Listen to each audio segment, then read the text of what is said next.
The story of the flood. There is an old saying we all know: the flood has reached the riverbanks. It sounds simple, but behind it lies a tale as old as time, a story about limits, silence, and the moment when patience finally breaks. Imagine a small village, tucked between two rivers. For years, the people had built strong walls to protect themselves from the floods.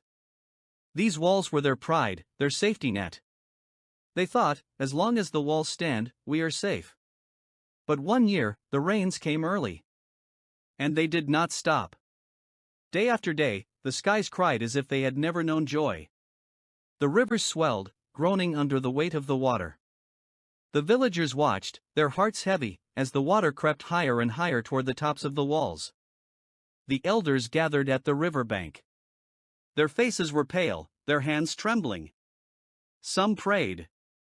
Others threw sandbags, desperate to hold back the tide. But the water was merciless. It rose, inch by inch, until it reached the very edge, the limit, the breaking point. And then, with a sound like thunder, the flood broke through. Homes crumbled. Fields drowned. People screamed, clinging to whatever they could find. The flood did not care who you were, rich or poor, young or old. It took everything.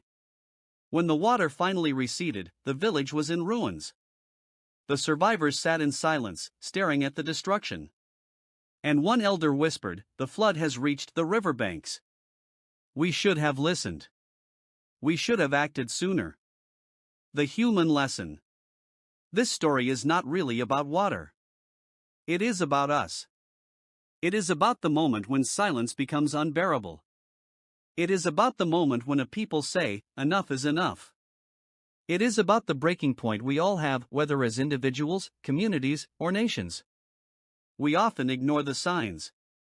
We think we can handle more. We think the walls will hold. But when the flood comes, it reminds us that there is a limit to everything: patience, tolerance, and endurance.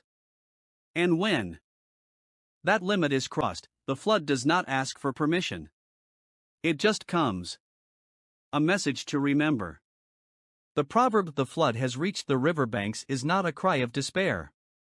It is a cry of warning. It says, do not wait until it is too late. It says, speak up before the water rises. It says, we are not machines. We are human beings. And every human being has a limit.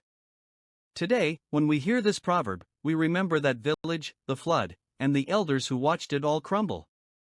We remember that walls are not enough. What we need is wisdom, courage, and the will to act before the flood reaches our own riverbanks.